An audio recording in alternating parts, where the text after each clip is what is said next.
Ah, tu ai făcut. Ce frumos. Am că ne-a făcut Bogdan. Bogdan. Știi când fuge Dexter rău singur și vine groata după el? Așa ai să pățești tu cu Alexa tu. Deci eu început sezonul cum ar veni. Nu vreau să mă țor! Cu lumânările. Nu vreau să mă țor! Cum să mă înzor eu cu ea, mă, că mă bate, el sunt nebunit? Dai cu minte, Bă, fac. bă, că nu uite, mă. Bă, dar n-ai stare deloc.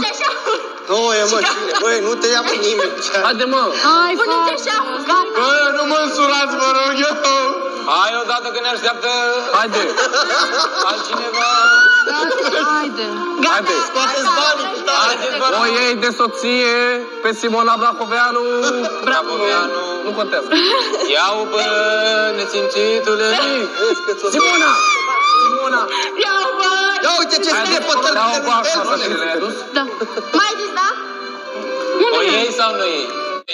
Iancu, lasă-o. Hai, finule. O iei sau nu iei? Chestia asta, da? Tu nu m-ai jignit pe mine? Nu. Doamne, tu cred că ai probleme la cap. O să-ți iau eu pastile, promit. Pastile? Da. Eu cred că tu ar trebui să-ți faci un implant de